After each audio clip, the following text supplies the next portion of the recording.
Yazgıcı Nurmuhammed To'xti. Merhum yazgıcı Nurmuhammed To'xti 1949-yılı 12. ayda, yani Şarkı Türkistan'daki en ahırkı yurt Xotan vilayeti Kompartiya banditleri tarafından işgal kılınıştan bir ay burun hazırki Xotan nahiyesinin Tevekkül yezisida tug'ilgan.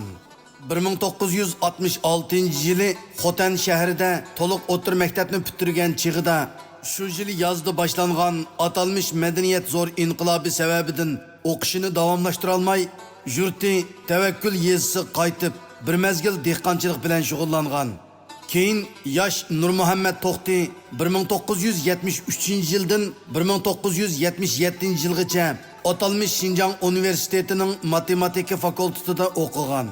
1977 yılı o'qish bitirgandan keyin ilgari keyin bo'lib Xotan pedagogika oliy texnikumida o'qituvchi, Xotan viloyatlik partikomda katib, atalmış avtonom rayonluq yozuvchilar jamiyatining kasbiy yozuvchisi bo'lib ishlagan.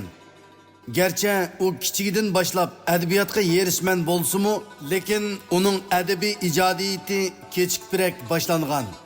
U bu haqda o'zining adabiy asarlarini jiq o'qiganligini O'rta Osiyo adabiyotidagi Abdulla Qadiri Oybek, Parlaq yo'lning yozuvchisi Mirza Kerembayev, Sadriddin Ayniddin, Rus adabiyotidan Gogol, Lermontov, Chernishevskiy qatorliqlarning asarlarini yoqtirib o'qiganligini aytgan.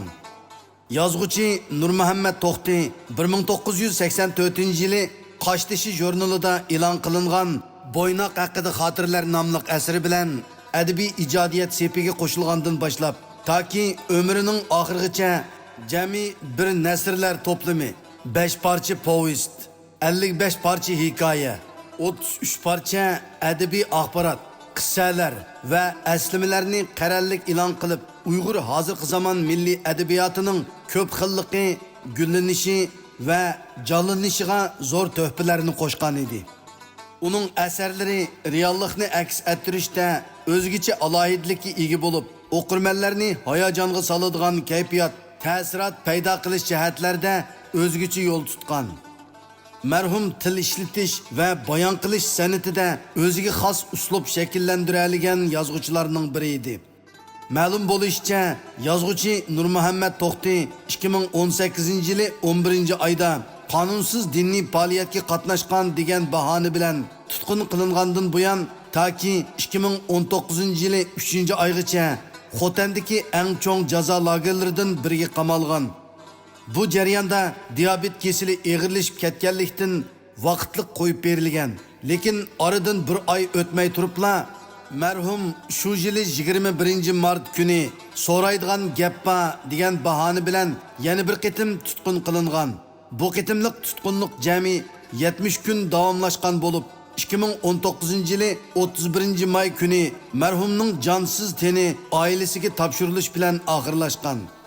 Hozirgi zamon Uyg'ur adabiyotidagi ko'rinarlik yozuvchilarning biri Shahlo Ko'z, Cho'l o'g'li, Qarlig'ash uvi solgan ayvonda nomli povestlari, 6 kunlik podshoh, Shoh Mashrab Xotanda qatorliq tarixiy hikoyalari, Xotan dehqonlari va shoir Ro'zi Said qatorliq adabiy axborotlari bilan Uyg'ur xalqining hurmatiga erishgan Nurmuhammed To'xtining tutqunlikda jazo lagerida qazo qilganligi ijtimoiy axborotlarda tarqalgandan keyin muhojiratdagi Uyg'urlar bu shum xabardan qayg'uga cho'mganligini har xil yo'sinda ifodalashgan. Facebookda e'lon qilingan bir uchurda Nurmuhammed To'xtining Uyg'urlarning eng sevimli kishilaridan biri, tiz bukmas diyorimiz shahidona Xotanning g'ururi, asarlar bilan elning yig'isini yig'lab, kulkisiga kulgan yozuvchi ekanligi pokitlik ko'rsatilgan. Nurmuhammed To'xti o'zining 6 kunlik podshoh nomli tarixiy qissasi orqali har qanday bir ish plansiz va nishonsiz qilinsa to'laydigan badalning nihoyatda og'ir bo'ladiganligidan ogohlantirgan edi. 6 kunlik podshoh nomli tarixiy qissada mundaq tarixiy voqelik bayon qilinadi.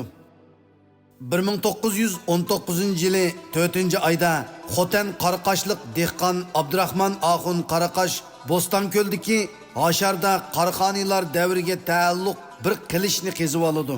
qilishning g'ilipidan chiqqan bu qilishni kim tutsa Allah yo'lida g'azot qilish lozimligi haqidagi putukning mazmunidan vaqt bo'lib qo'lidagi katman kaltaklar bilan xalqni biroqli qo'zg'ab qarqashni qo'liga oladi. Abdurahmon Axun boshchiligidagi qarqashliqlar ayni chog'dagi butun Xotanni besib yotgan Chingdarin degan Manjuni Xotangacha qo'g'lab borgan bo'lsa-mu, lekin shuningga qanoat qilibla Qarqashga qaytib keladi. Abdurahmon Axun yana texnik qo'zg'olonga qatnashgan butun avomni uylariga qaytirib etib, Qarqash daryosi bo'yiga qarovulmi qo'ymasdan Qarqashda jami 6 kun xon bo'ladi. Eng oxirida Qarqashliqlarni hujum qilib keladi deb o'ylab 5 kundek Xotan sepiliga solinib olgan Chingdarinning harbiy kuchini qayta to'plab Qarqashga tuyuqsiz bostirib kelishi bilan 6 kunlik podshoh Abdurahmon xon halok bo'ldi. Bu qissa orqali yozuvchi Nurmuhammad To'xti Uyg'ur yoshlarga 1930-yillardagi milliy inqilob davrida mukammal plani va aniq nishoni bo'lmagan kishilarning inqilobchilarga bosh bo'lib qelishi sababidan xalqining to'kkan qonlari bekorga ketganligini tushuntirmoqchi bo'ldim. Va Uyg'ur xalqini kimlar uchun va nima uchun buncha og'ir bedel to'laganligini anqirib bo'lolmagan kishilarning fojialaridan ogohlantirmoqchi bo'ldim.